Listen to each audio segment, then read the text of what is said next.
Fala, garoto, bem-vindos mais um vídeo da Superar aqui no YouTube. Falei que tava chegando e tô chegando com tudo aqui de volta no YouTube. Peguei um celularzinho bom, fácil de gravar, programa, tá? Parou aquele sofrimento todo, né? Câmera frontal ruim. Vamos lá, o professor vai falar aqui desse carro, ponto com problema na bobina de campo do compressor. É um clássico, todo mundo sabe, todo mundo troca, todo mundo conserta.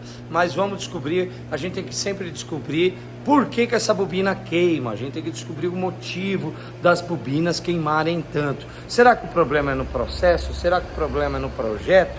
Então vamos entender um pouquinho disso agora. Vou virar a câmera, você vai ver que legal. Vamos lá. Quero falar de uma coisa. Essa coisa chama diagrama de Ishikawa. Quero falar aqui desse ponto. Gente, esse ponto está com 160 mil quilômetros mais ou menos. O cliente chegou aqui, ar-condicionado não funciona. Bobina queimada.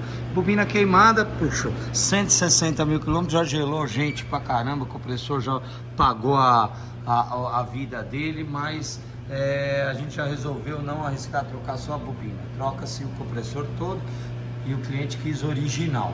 Aí a gente também tem que entender, por mais que a gente sabe que ponto dá muito defeito na polia, deixa eu subir o elevador.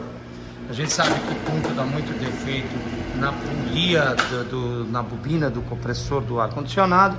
A gente tem que descobrir por que queimou a bobina. Não adianta colocar o compressor novo, porque tem um princípio aqui japonês que chama diagrama de Ishikawa. E o diagrama de Ishikawa começou, um dos motivos que fez o Japão ser a segunda economia do mundo. Tem vários nomes: diagrama de Ishikawa, diagrama espinha de peixe, diagrama causas e efeitos. Isso serve para tudo na vida, tá? Ó, você vai ver, pedir pro cliente aqui, depois eu dou desconto pro cliente. Fui colocar a correia, puta, a dificuldade que é colocar. Se eu encaixo essa correia aqui e venho na parte lisa aqui, ó, porra, de uma dificuldade do caramba para encaixar essa correia. Ela tava aqui, dá para colocar, mas o arco de contato dessa correia é muito pequeno. Eu vou sofrer muito para encaixar essa correia aqui. Comprei uma correia nova.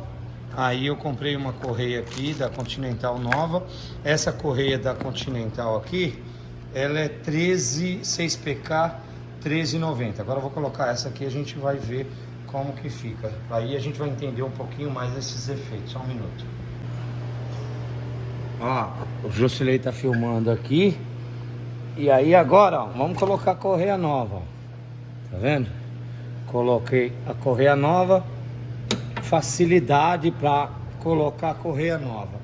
Por que que as correias, deixa eu colocar a ferramenta aqui, por que que a bobina no palio quebra-se muito, ó? Você olha aqui, ó, segura aqui, Jusilei, a iluminação, fazendo um favor, ó. O arco de contato. O palio é um dos carros que tem o menor arco de contato que tem. Então a correia, ela passeia em quase toda a circunferência da polia. Então se o arco de contato abre aqui, ó, você tem um ângulo aqui e você tem um outro ângulo aqui, ó. Se você avaliar, ela passa aqui, puxa, se passasse aqui já seria 180. Ela passa aqui, puta, quase 150 graus em cima da polia. Se a correia for muito esticada, for muito larga, o que acontece? Vai aquecer mais a polia do que o normal. E aí lá dentro tem um fusistor, um fusível térmico, vamos dizer assim, dentro da bobina, que rompe e isso facilita. Então quanto mais você provoca o aquecimento da peça, mais o aquecimento natural, por falta de fluido também, e ela já vem aquecendo, isso vai potencializar a quebra, a falha, o problema, o defeito. E aqui, daqui a pouco a gente vem para lá explicar um pouquinho disso. Essa correia, vamos ver a medida que ela vem. Pode ver que a Fiat já corrigiu esse problema. Ó, 13,60. Eu coloquei lá uma 6PK 13,90. Então, não é só o defeito que você acha. O japonês aqui, ele tem um princípio que eu gosto muito. Eu era um grande defensor das ferramentas japonesas de qualidade, mas quando eu estudei na França, eu vi que lá na França não existe Toyota, não existe Toyotismo, não existe ferramenta japonesa. A Europa, eles abominam as ferramentas japonesas. E o Ishikawa, ele foi um grande líder da qualidade da indústria japonesa, porque os americanos, deixa eu só virar aqui e a gente vai... Os americanos ficaram com um peso na consciência ter jogado a bomba lá em Nagasaki e Hiroshima, destruíram o Japão. Aí os americanos viram que ficou com peso na consciência, tudo aquilo que tinha acontecido em Pearl Harbor, que Roosevelt mandou lá jogar uma bomba e destruir o Japão, porque os japoneses também fizeram um arrebento lá em Pearl Harbor. Mas aí o que acontece? Eles mandaram os maiores gurus da qualidade, que chama Demen e Juran, lá para o Japão, para reconstruir a indústria japonesa. E para reconstruir a indústria japonesa, fizeram um acordo, falaram assim, a gente vai levantar vocês e fazer vocês uma grande nação. Só que vocês não podem ter exército, nunca mais. E não tiveram, e aí juntaram com o líder da qualidade, que chamava Ishikawa, e fizeram todo o desenvolvimento da indústria japonesa. Ishikawa fez esse princípio aqui, que ele falou que toda vez que você encontrar um defeito, uma falha, um problema na vida, seja ele de qual ordem for, a solução desse problema, ela tá nas causas, tá? A raiz do problema são as causas. Então não é o efeito é o defeito que acontece. Então você encontrou um coxim com problema, um amortecedor com problema, você está com problema de retorno de serviço, seja o que for, a gente vai falar e vai trocar ideia sobre isso aí, você vai ver que bacana. Vamos lá, pois bem, ele fala assim que nosso efeito é a bobina queimada, mas a gente sempre tem que descobrir, Ishikawa fala que tem que descobrir por que houve o efeito, houve a bobina queimada, e ele fala que a bobina queimada, ela está em 6M.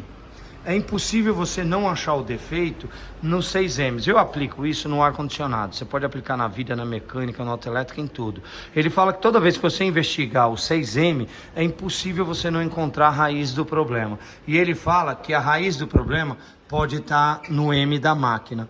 Pode ser um defeito no M da máquina de projeto, pode ser um problema no transporte, pode ser em alguma coisa da máquina que está com defeito. Uma vez que não está na máquina, no sistema de ar-condicionado que a gente domina e conhece, o método, será que eu estou aplicando o método certo? Estou usando aqui, fazendo vácuo, estou colocando gás na hora que tem que fazer, estou torqueando, estou seguindo todos os conceitos de norma. Então o método diz, será que eu estou usando o gás da Chemours? Será que eu estou usando um bom gás? Será que eu estou usando uma ferramenta boa?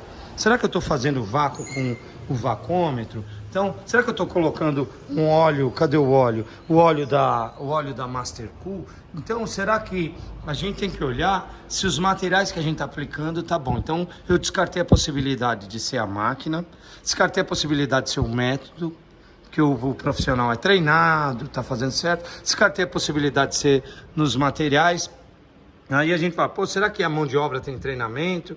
Será que é um problema de medida? Será que é um problema de meio ambiente? Então você vai elencando aonde que está o problema, que faz queimar tanto bobina do carro. Aí se a gente for olhar tudo isso aqui, só sobrou a máquina. Eu estou com um problema na máquina, que é um problema de projeto, a correia muito esticada, um problema do elemento do semicondutor que vai lá dentro da bobina também. Então tudo isso vai potencializando. Pela minha experiência, eu falei assim, não pode um arco de contato, então não pode ter um arco de contato tão aberto nas polias do ar-condicionado, senão não consegue arrastar. Uma peça aqui que arranca do motor aqui 2, às vezes 3 cavalos, dependendo do caso. E também não pode um arco de contato tão fechado. O engenheiro aqui deveria ter acionado esse esticador, ter feito alguma coisa. É um dos carros que tem o arco de contato mais fechado e aquece a polia, aquecendo a polia, temperatura da polia vai para a bobina e ainda tem o aquecimento natural da bobina. Então, não é método, não é material, não é problema na mão de obra, estou colocando a medida certa. Então ele errou aqui, talvez na medida do semicondutor e no arco, na máquina, um problema de projeto do arco de contato. Coloquei uma correia menor, 30 milímetros menor de perímetro, né? Dá um diâmetro um pouco bem menor, para poder não ficar queimando bobina toda hora. Porque se eu monto compressor novo com essa correia totalmente esticada, que é original e tava lá, eu ia ter problema de novo. Com certo tempo esse cara ia voltar, tá? Então fica antenado. A gente vai agora colocar a correia, vai ligar a máquina aqui e vai colocar ela para operar. É um sistema muito legal. Eu já descobri problema de saúde de funcionário com isso. Espera aí. Vamos lá, ó. Deu uma amarelada aqui que eu não sabia como que montava a correia. E aí é simples, né? Vem aqui no Circuito Doutorier. É um aplicativo que você pode ver pelo computador, pelo celular. E a gente vai achar aqui como que eu montei essa correia, ó. Não consegui memorizar não. Aí eu venho aqui, acesso o veículo por aqui. Aí eu venho aqui, ó. Vamos imaginar aqui um carro 2013, que é mais ou menos da linha Fiat. O veículo aqui, ele é um ponto. O motor dele é o motor e-torque. Aí eu venho aqui na parte, vou selecionar. Aí eu venho aqui na parte mecânica, correia. Vamos colocar correia dentada e auxiliar, que é a de acessório. Então eu quero saber a posição da correia. Ele já vai me mostrar aqui. Espera aí, deixa eu ver se ele já vai abrir. Aqui com ar aqui. Então por aqui ele já vai mostrar o desenho da correia. Eu vi que não estava errando, que justamente o desenho da correia é esse desenho aqui, ó. Tá? Tem a parte lá de cima superior, que é mais ou menos isso aqui. Então o arco de contato, até no desenho você vê que o arco de contato é estreito, e ele sendo estreito produz forças. Lembra das forças ocultas de Jânio Quadro quando ele saiu, das forças tangenciais que existe aqui. E agora tem um aplicativo aqui que é câmara térmica. Eu quero saber, ó, quantos graus está chegando. Olha com essa correia aqui, ó, como que tá a temperatura. A temperatura ali tá na casa agora da correia, tá verdinho. O vermelho tá só ali na ponta. Se esse vermelho tivesse aqui um pouquinho mais fora, aí já estaria complicado. Ele tá na casa ali dos 50, 60 graus ali. E ali mesmo tem que produzir essa temperatura. Então aqui a gente vê a temperatura também do compressor. E a gente fica vendo que tá geladinho, ó. Tá azul, tá na casa ali dos 26 graus ali, ó. Você coloca a mão, você vê que tá friozão, ó. É assim que tem que ser. E aqui a gente começa a temperatura da peça, ó. Tá perfeito a temperatura da polia aqui, ó. Isso é top, tá bom? Era isso que eu queria fazer antes de finalizar o vídeo. Eu tinha um funcionário aqui, que na época que eu tinha 10 funcionários, era como se fosse uma holding, cada um era uma empresa. E eu cheguei num funcionário e falei assim, olha, fulano, tá tendo muito retorno dos teus carros. Naquela época a Nextel ficava com aquele blip blip, barulhão toda hora. E eu falei assim, olha, você é um puta de um profissional, a gente trabalha lá na Citroën, o lugar é bem iluminado, a gente domina a máquina, conhece os manuais, a gente conhece o processo, a gente trabalha com um produto bom. E o retorno, tudo indica que é a tua mão de obra, tá acontecendo alguma coisa na tua vida. Tá tudo bem aí com a tua esposa, com os filhos, com a família. Ele falou assim, Sérgio, sabe o que é? 3 horas da tarde eu não aguento mais ouvir esse Nextel. Eu quero para minha casa, eu quero parar de trabalhar. Aí eu falei assim, olha, vai ao médico fazer um exame.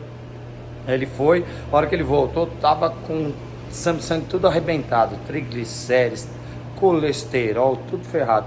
Aí ele fez um tratamento médico e melhorou, mas quando eu conversei com ele para tratar os retornos de carro que estava acontecendo, eu pensei e tratei o retorno dele com base no diagrama de Ishikawa. Aí eu descobri, identifiquei que era um problema de saúde, um problema de mão de obra, um problema na vida dele que estava ocasionando os retornos. Então tudo tem, todo o efeito tem a tua causa. Então você sempre tem que buscar por que aconteceu isso. Você tem que investigar, tá? Nosso trabalho nesse momento é um comportamento mais de perícia.